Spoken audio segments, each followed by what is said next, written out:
get there, I will rise violently. I will rip the heart from my enemies and leave it bleeding on the ground, because he cannot stop me. Who am I? How you doing? It's Emil Haddad at Fighting Arts Academy. I'm sitting with head trainer and instructor and also owner Jeremy Libiszewski. We're just going to go over a couple questions with Jeremy, kind of get to know Jeremy, get to know the gym a little bit.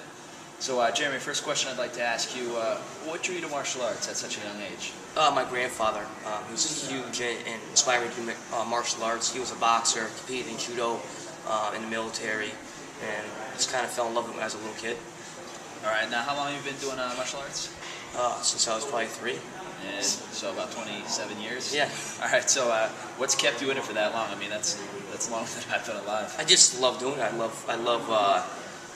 I love teaching little kids to women, to pro fighters. I just love it. All right, right on. Well, then I guess the next question would be, give me kind of a history of Fighting Arts Academy, where it's come about. Well, we started in '96. Okay. Small little place. It actually was called Jeremy School of Defense back then.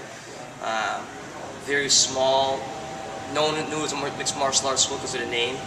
We had some great fighters there, like Justin Torrey was fighting out of there. I had my wife who was doing Thai boxing matches, and I was competing in grappling and mixed martial arts and Thai boxing back then. And we eventually changed the name to Fighting Arts Academy, which I thought suited our school very well because we did Thai boxing, we did grappling, jiu-jitsu.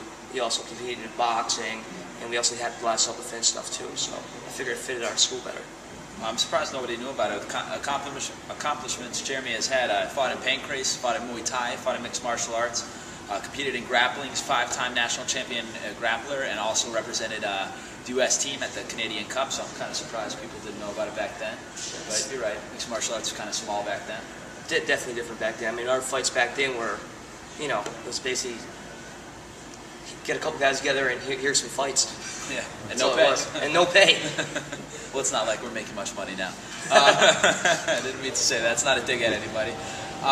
So I guess the last question that I asked him, just give you the floor. You kind of talk about Fighting Arts Academy now and how it is, the instructors or the classes, however you want to take it away from here. Well, I think what's unique about our schools, we have a boxing coach who does mixed martial arts. He started off in boxing, did mixed martial arts, went back to boxing. He's our boxing coach, Scott Labrie. We have tons of wrestlers here who teach our wrestling classes.